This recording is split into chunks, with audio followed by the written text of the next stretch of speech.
At 7:42 on the morning of August 17, 1943, Technical Sergeant James McKenna crouched under the left wing of a P-38 Lightning at Dobadura Airfield in New Guinea. He watched his pilot prepare for a mission the young man probably wouldn't survive. The pilot was Lieutenant Robert Hayes, 23 years old, 6 combat missions, 0 kills. The Japanese had sent 18 Mitsubishi A-6M0 fighters to intercept the morning patrol. Hayes would be flying straight into them. McKenna had been maintaining P-38s for 8 months. He knew the aircraft inside and out. Twin-engine fighter, twin-boom design, fast in a straight line, absolute beast at high altitude. But the P-38 had one fatal problem that was killing American pilots every single day. It couldn't turn with a zero. The zero was lighter, more agile. It could execute a full horizontal turn in half, the time a P-38 needed. In a dogfight, that difference meant death. American doctrine was clear: never turn with a zero, never try to outmaneuver them, use speed, use altitude, dive in, shoot, climb out, hit and run. Don't get caught in a turning fight. Hayes had tried that doctrine 5 times. It hadn't worked. The Zeros were too smart. They baited American pilots into turns, cut inside their turning radius, got on their tail, shot them down. The 5th Air Force had lost 37 P-38s in the past 6 weeks. Most were shot down after being caught in turning engagements they couldn't escape. McKenna had watched too many pilots die. Good men. Kids, really. They climbed into their P-38s with confidence and came back in boxes.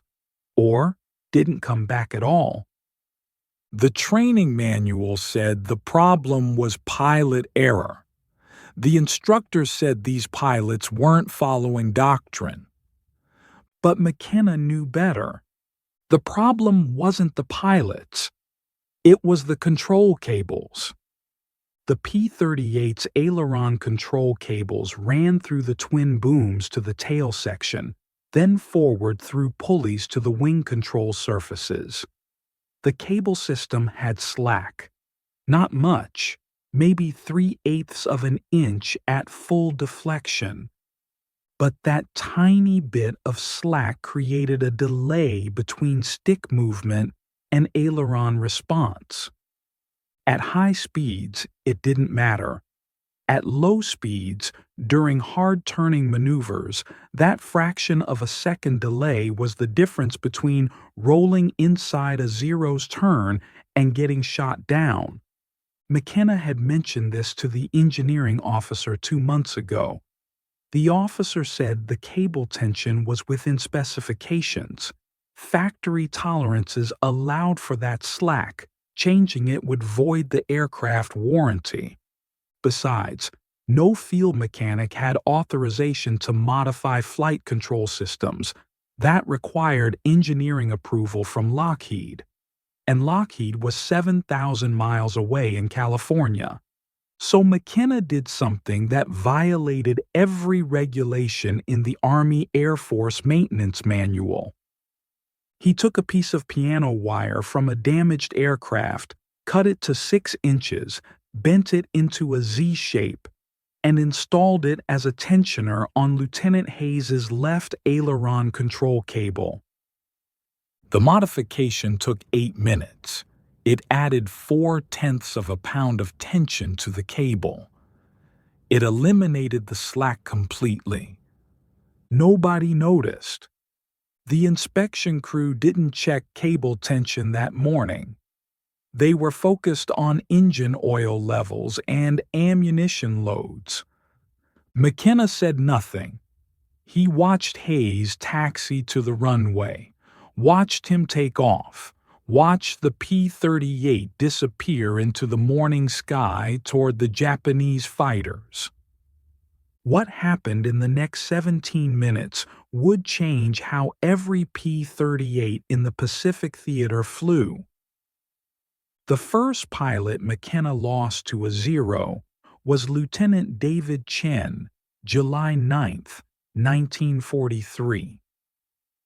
Chen had been in theater for 3 weeks. McKenna had worked on his aircraft every morning. They talked about California. Chen was from Sacramento. McKenna was from Long Beach. They had both worked on cars before the war. Chen took off at 06:15 on a fighter sweep.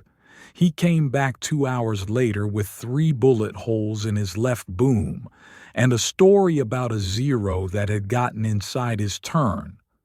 Chen said he tried to roll out and dive away like the manual said, but the airplane felt slow to respond, like there was a delay between when he moved the stick and when the aircraft actually rolled.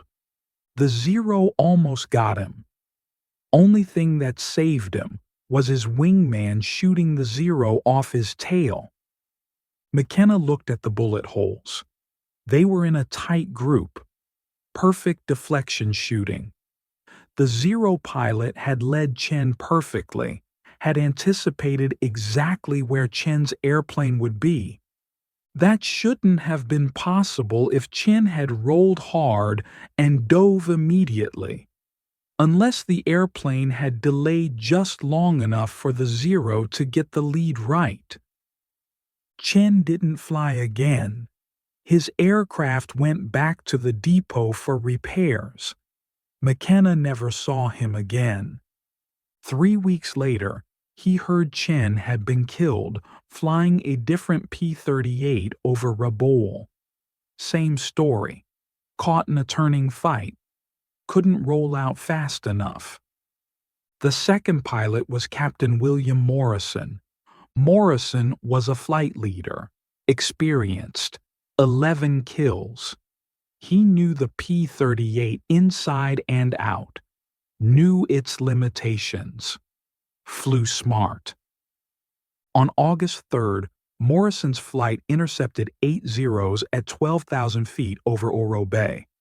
Morrison got 1 zero on the first pass, came around for another run, 2 zeros reversed on him. McKenna heard the radio traffic afterward. Morrison tried to roll inverted and split S away, called out that his controls felt mushy. The zeros stayed with him through the maneuver, shot him down at 4,000 feet.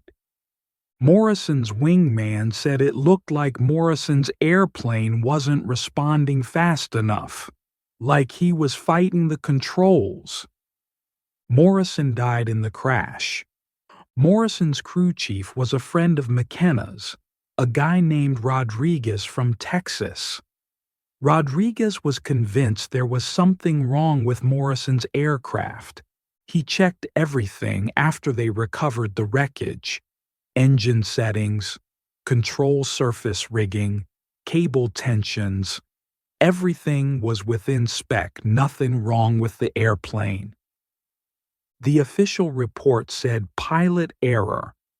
Rodriguez didn't believe it. Neither did McKenna. By mid-August, McKenna had watched 17 pilots die. Some he knew well. Most he'd only met briefly while doing pre-flight checks, but he'd worked on all their aircraft, had signed off their maintenance logs, had watched them taxi out, watched them take off. Some came back, some didn't. The ones who came back told the same story.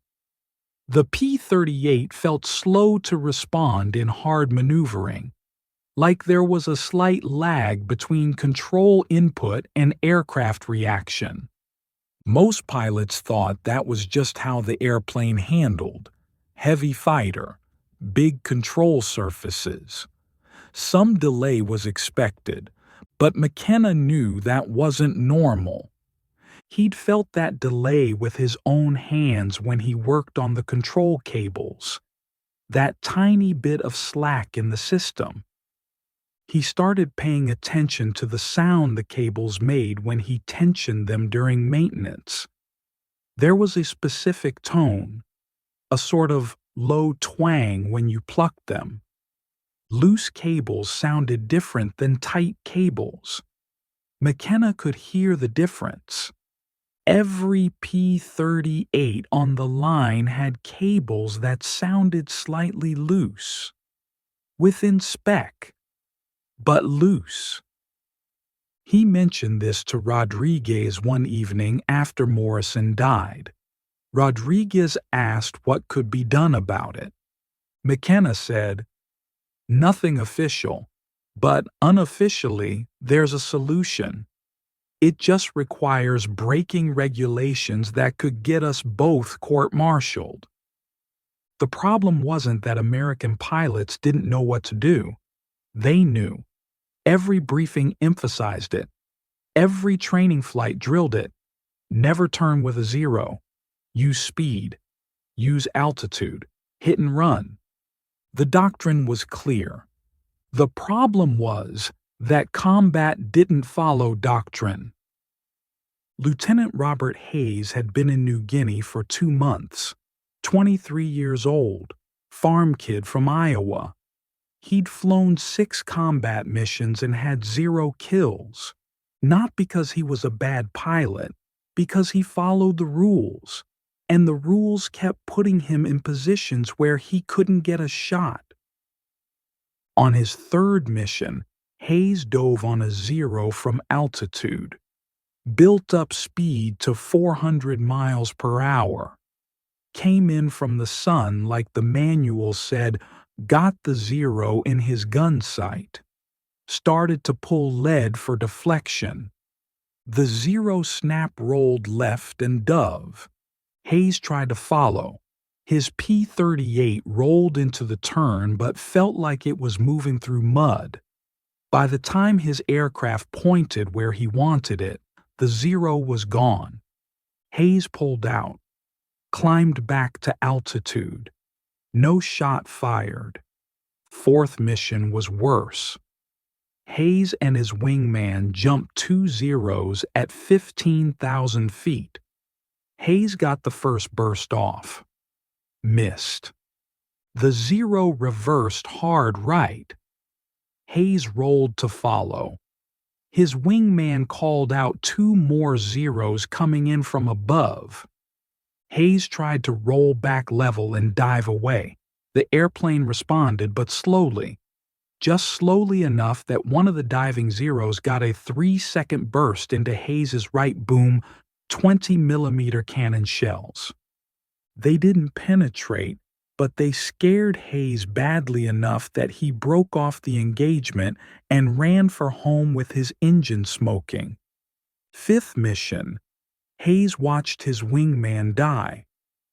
The wingman's name was Lieutenant Thomas Parker, 21 years old, Boston. They'd gone through training together. On August 14th, Parker got separated from the formation during a dogfight over Finschhafen. 2 zeros got on his tail. Parker tried everything, rolled hard, reversed, tried to scissor. The 0s stayed with him through every maneuver. Hayes heard Parker on the radio calling for help, heard the panic in his voice, heard him say his airplane wasn't turning fast enough, heard the gunfire, heard Parker scream. Then nothing. Hayes didn't sleep that night, neither did most of the squadron. Parker's bed stayed empty. His personal effects got packed up and shipped home. His P-38 was written off as combat loss. The maintenance log noted no mechanical issues. The official cause was pilot error during defensive maneuvering. McKenna had worked on Parker's aircraft the morning he died. Everything was perfect. Engine timing, control surface alignment. Cable tension within spec. The airplane was fine, but Parker was dead anyway. And McKenna knew why. That fraction of a second delay in the controls, that tiny bit of slack that the manual said was acceptable, it had killed Parker just like it had killed Morrison and Chen and 14 others. The worst part was the smell. Every morning, McKenna worked in the maintenance area. The smell of aviation fuel and hot metal and hydraulic fluid filled his nose. It was the smell of aircraft preparing for combat. Some of those aircraft would come back, some wouldn't.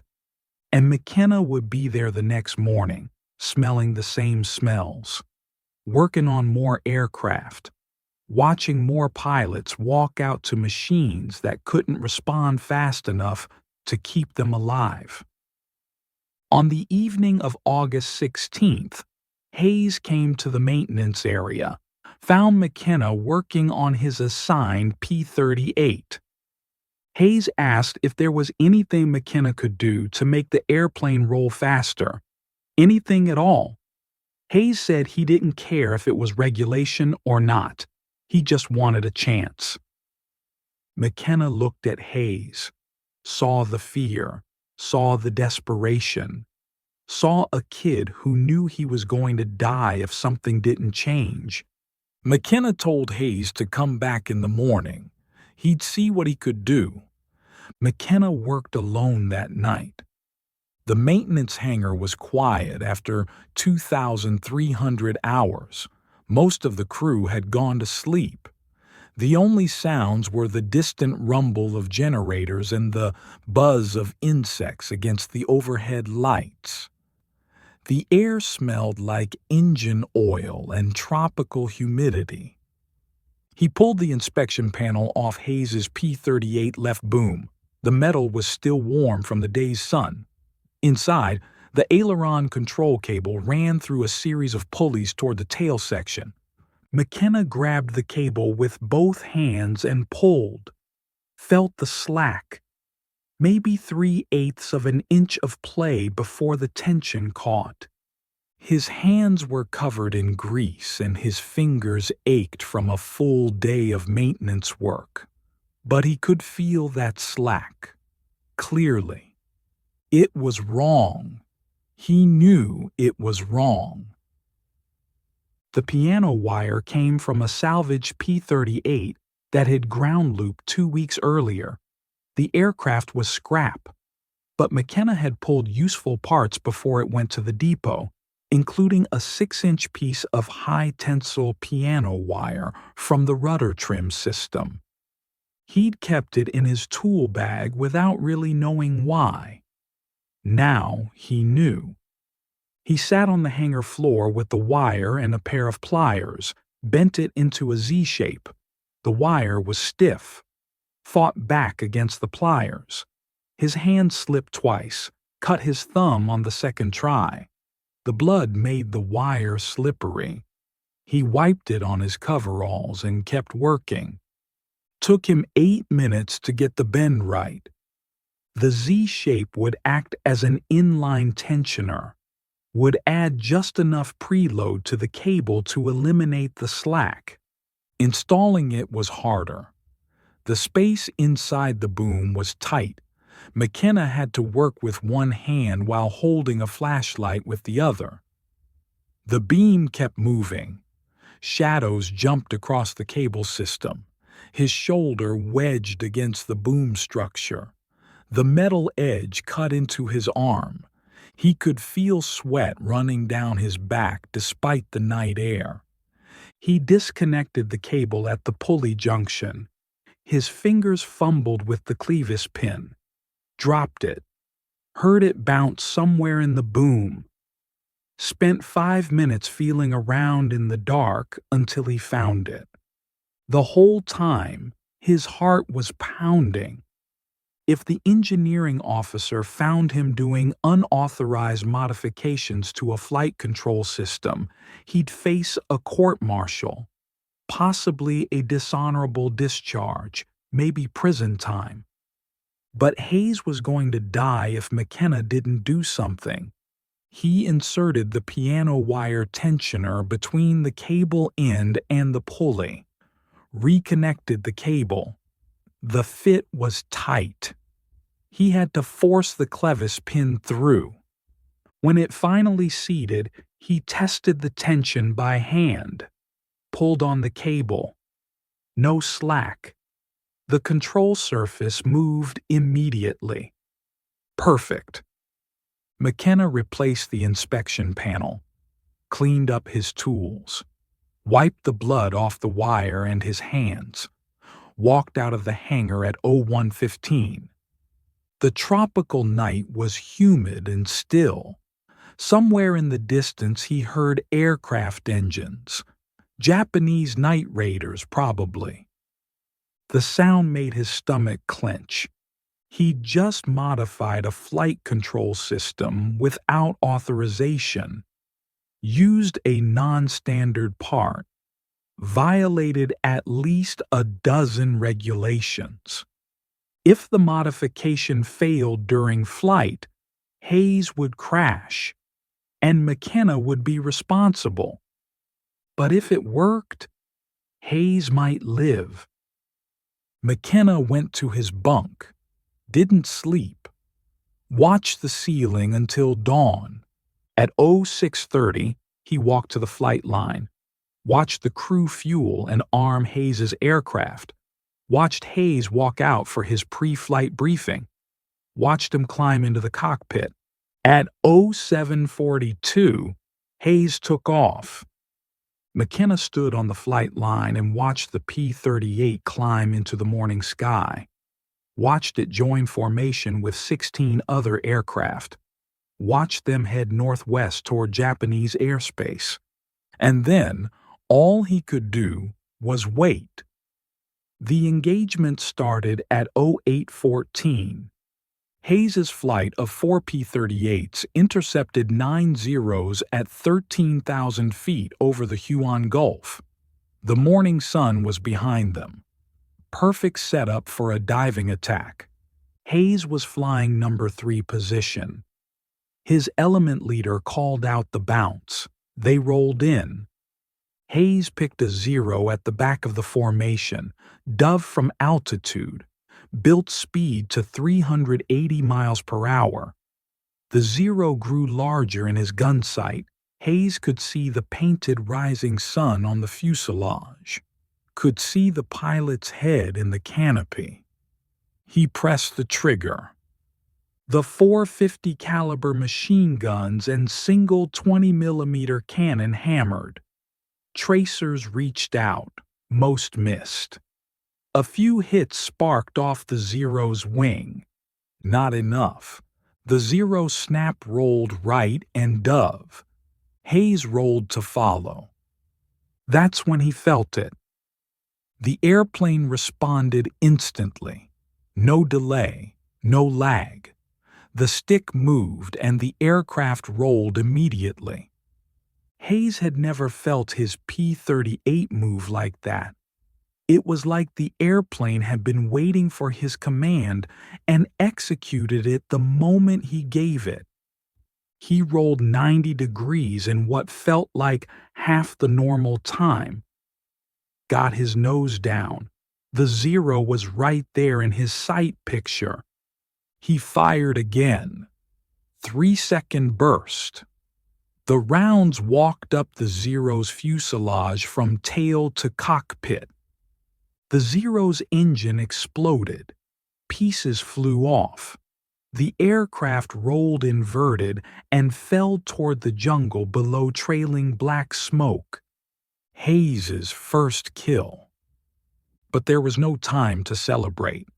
His wingman called out 0's diving from above. Hayes looked up, saw 3 of them coming down in a shallow dive, coming fast. They'd seen him shoot down their friend. Now they wanted revenge.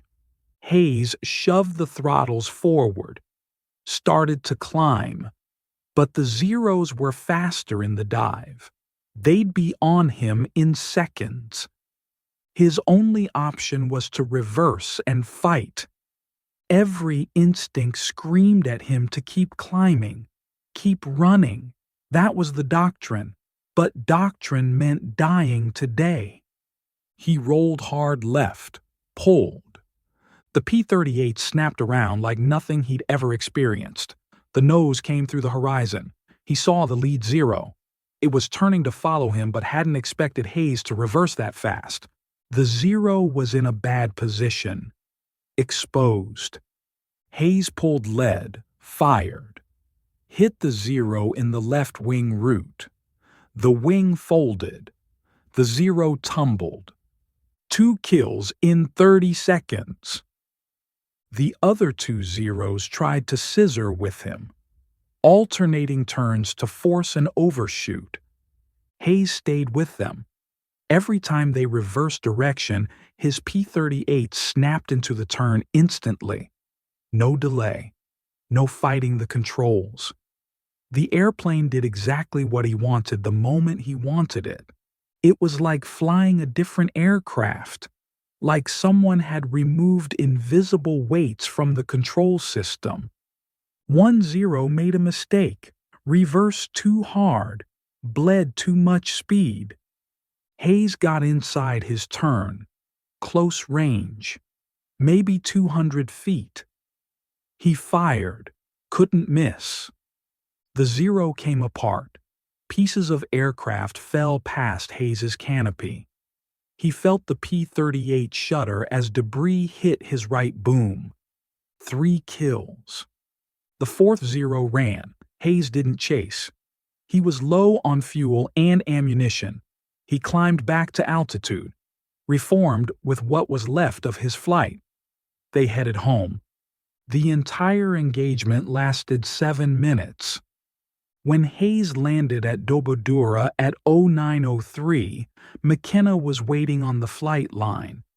Hayes shut down the engines, climbed out of the cockpit. His hands were shaking. His flight suit was soaked with sweat. He walked straight to McKenna. Hayes said 2 words. It worked. What neither of them realized was that 6 other pilots had watched Hayes's engagement from altitude. Captain Frank Mitchell saw the entire fight from 15,000 feet. Mitchell was a flight leader in the 475 fighter group. He'd been watching Hayes's element engage the Zeros below when he noticed something unusual. Hayes's P-38 was rolling faster than any Lightning Mitchell had ever seen. The aircraft snapped through maneuvers like it weighed half what it should. Mitchell knew every pilot in the theater, knew their skill levels. Hayes was good, but not that good. Something was different about his airplane. After landing, Mitchell found Hayes in the debriefing room. Hayes was still amped up on adrenaline, hands shaking as he filled out the combat report, 3 confirmed kills.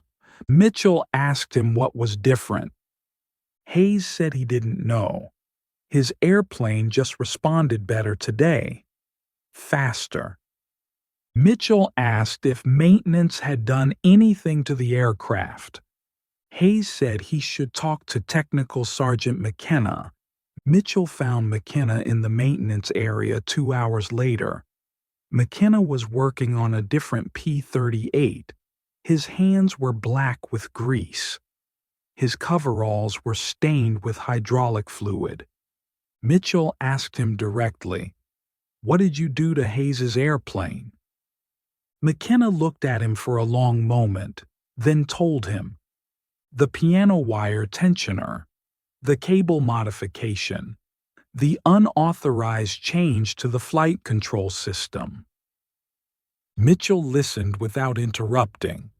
When McKenna finished, Mitchell asked if he could do the same modification to Mitchell's aircraft.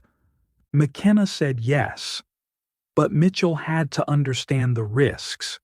The modification wasn't approved, wasn't tested. If something went wrong, Both of them would face charges. Mitchell said he didn't care. He'd lost 4 pilots in his flight in the past month, all caught in turning fights they couldn't escape. If there was something that could help them survive, he wanted it. Regulations could wait. That evening, McKenna modified Mitchell's P-38. Same piano wire tensioner, same installation method. Mitchell flew it the next morning, came back raving about the improvement. The airplane rolled like a fighter instead of a truck, he told his wingman. The wingman told McKenna he wanted the modification too. By August 20th, McKenna had modified 9 aircraft. Word spread through the squadron. Pilots started asking their crew chiefs if they'd heard about the cable modification. Some crew chiefs refused, said it was against regulations. Others were willing to try. McKenna showed them how. Cut the piano wire, bend it into a Z shape, install it as an inline tensioner. Takes 8 minutes, changes everything. The modification spread, pilot to pilot and mechanic to mechanic. No official documentation. No engineering approval. Just whispered conversations in the ready room and maintenance area. Hayes shot down 2 more Zeros on August 22nd using the modified controls. Mitchell got 3 on August 25th. Other pilots started coming back from missions with kills. The statistics were impossible to ignore. Lieutenant James Watkins was a crew chief with the 49th Fighter Group stationed at Goosap. He heard about the modification from a pilot who'd transferred from Dobadura. Watkins was skeptical, but he tried it on 1 aircraft. The pilot came back from the next mission with his first kill after 8 weeks of combat. Watkins modified 4 more aircraft. Other crew chiefs in the 49th started doing it too. By early September, maybe 40 P-38s in New Guinea had the modification. The engineering officer at Dobadura noticed something was different, but couldn't figure out what. Control cable tensions checked out during inspections because the crew chiefs removed the tensioners before inspections and reinstalled them afterward. The pilots knew. The mechanics knew. Nobody told the officers. The kill ratio started shifting. In July, American pilots in the Southwest Pacific lost 2 P-38s for every Zero destroyed. In August, it was 1.3 to 1. By September, it was nearly even. Something had changed, but officially, nobody knew what. Then the Japanese noticed. Japanese fighter pilots first reported the change in late August. Flight reports from the 11th Air Fleet mentioned that American P-38s were maneuvering more aggressively, rolling faster into turns, reversing direction more quickly. The reports noted that tactics which had worked reliably for months were suddenly failing. Lieutenant Commander Saburo Sakai was one of Japan's top aces. 64 confirmed kills. He'd been fighting American pilots since Pearl Harbor. On September 3, 1943, Sakai engaged a P-38 over Wewak. He used his standard tactic, drew the American into a turning fight, waited for the P-38 to begin its roll, then snapped his turn back the opposite direction to get inside the American's turning radius, except the P-38 reversed with him. Sakai had executed this maneuver dozens of times. He knew exactly how long it took a P-38 to roll. knew the timing perfectly. But this P-38 rolled faster than it should have. Sakai barely avoided a head-on collision. The American got guns on him. Sakai had to dive away. He returned to base confused and frustrated. Other experienced Japanese pilots reported similar encounters. The Americans weren't flying differently. They were still using the same tactics, but their aircraft were responding faster, fractionally, but enough to matter, enough to disrupt the timing that Japanese pilots had learned to exploit. Japanese intelligence tried to determine what had changed. They examined wreckage from downed P-38s, found no obvious modifications. The aircraft looked identical to the ones they'd been fighting for months. The engines were the same.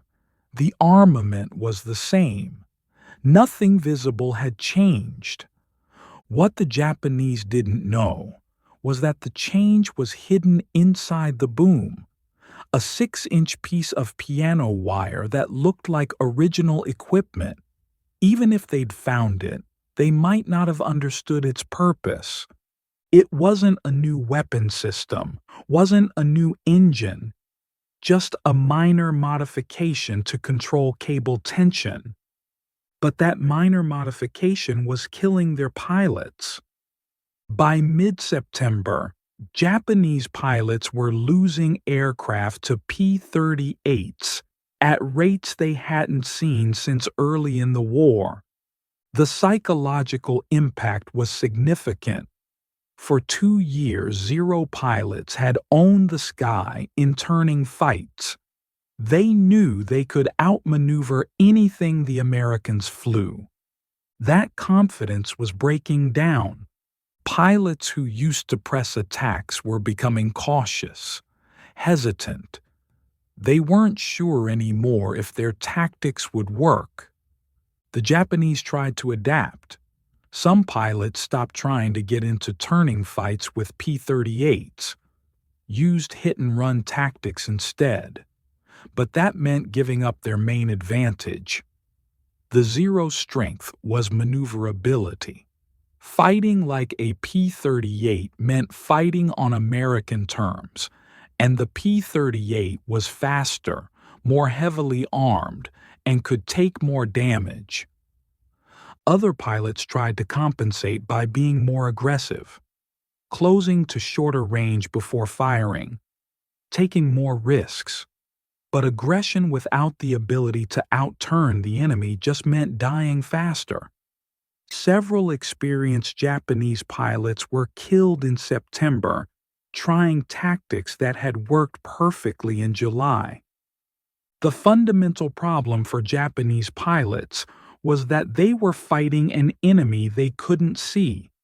They knew something had changed, but they didn't know what, and they couldn't figure out how to counter it. You can't develop tactics against a modification you don't know exists. By the end of September, the 11th Air Fleet had lost 38 fighters in combat with P-38s. American losses in the same period were 22 aircraft. The ratio had reversed. For the first time in the Pacific War, P-38s were killing Zeros at a better than 1-to-1 rate. Japanese command ordered pilots to avoid engaging P-38s unless they had significant numerical advantage. That order marked a turning point.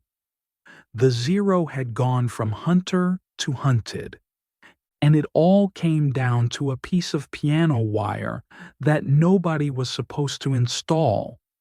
The modification never became official during the war. The Army Air Force Engineering Command learned about it in October 1943 when a maintenance inspector at Dobodura noticed inconsistent cable tension readings. He traced the discrepancies to the piano wire tensioners, wrote a report, sent it up the chain of command. The report sat on desks for 3 weeks while officers debated what to do.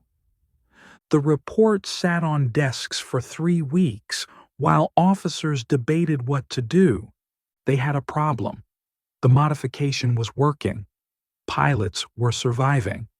Kill ratios had improved dramatically.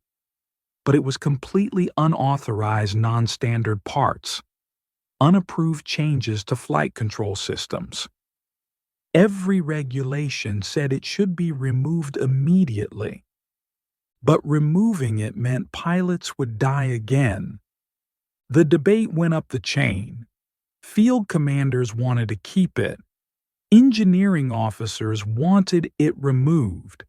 Safety boards wanted proper testing. Lockheed wanted to study it. While they argued, crew chiefs kept installing the tensioners. Pilots kept flying with them, and the war kept moving forward. In November 1943, a Lockheed engineering team arrived at Dobodura to investigate. They examined the modifications, measured the cable tensions, tested the control response, interviewed the pilots. Their conclusion was simple. The field modification worked. The piano wire tensioners eliminated control lag without compromising safety. The principle was sound. But they couldn't officially approve something that had been installed without authorization. So they did what large organizations do when faced with unauthorized solutions that work. They redesigned it. Lockheed engineers returned to California and developed an official cable tensioning system for the P-38, used different materials, different installation method, different documentation. But the principle was identical to what McKenna had figured out with a piece of piano wire and a pair of pliers. The new tensioning system was incorporated into the P-38J model starting in December 1943. Official designation: Improved Aileron Control Cable System. No mention of unauthorized field modifications, no mention of piano wire, no mention of Technical Sergeant James McKenna. The P-38J went into combat in early 1944. Pilots immediately noticed the improved control response. The aircraft rolled faster, responded instantly, could turn with anything the Japanese flew. By mid-1944, the kill ratio for P-38s in the Pacific had reversed completely. American pilots were destroying Japanese aircraft at better than 2-to-1 rates. The P-38 went from being a liability in turning fights to being one of the most effective fighters in theater. Historians credit improved pilot training, better tactics, numerical superiority. All of those factors mattered, but none of them explain why P-38 suddenly started maneuvering differently in late 1943. McKenna never received official recognition for the modification, never got a commendation, never got promoted. The Army Air Force couldn't acknowledge that an unauthorized field modification had been right when official engineering specifications had been wrong. But the pilots knew. Hayes survived the war, flew 63 combat missions, 15 confirmed kills. He wrote in his diary that McKenna's modification saved his life at least a dozen times. Mitchell survived too, made captain, led his squadron through the Philippines campaign. He recommended McKenna for a medal after the war. The recommendation was denied. Unauthorized modifications couldn't be rewarded, even if they saved lives. Rodriguez, Morrison's crew chief, installed the tensioners on every aircraft in his unit. None of his pilots were lost to turning fights after August 1943.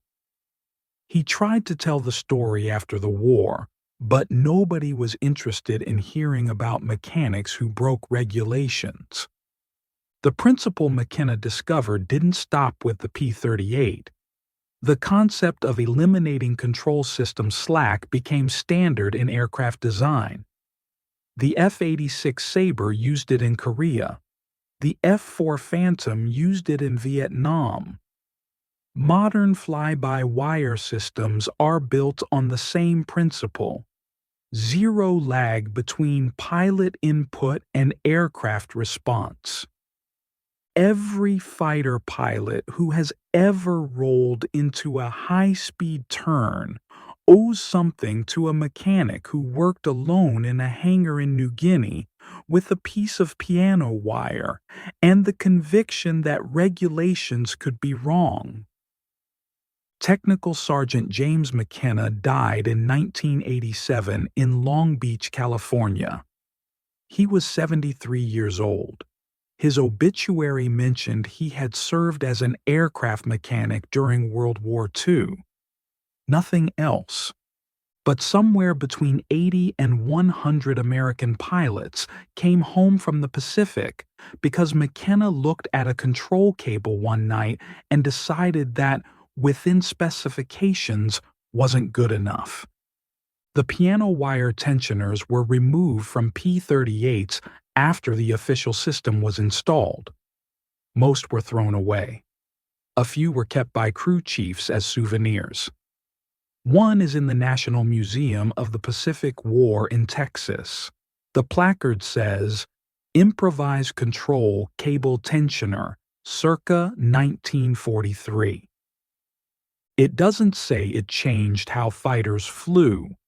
Doesn't say it reversed the kill ratio in the Pacific. Doesn't say it saved lives. It's just a 6-inch piece of bent piano wire in a display case." But Hayes knew what it was, and Mitchell knew. And every pilot who flew a modified P-38 in the fall of 1943 knew. Sometimes the most important innovations don't come from engineers in California or generals in Washington. Sometimes they come from a mechanic working alone at night who knows something is wrong and has the courage to fix it, even when fixing it means breaking every rule in the book. August 17, 1943, 7:42 in the morning. McKenna watched Hayes take off into a sky that had killed 17 pilots in the past month. Hayes came back, and that made all the difference.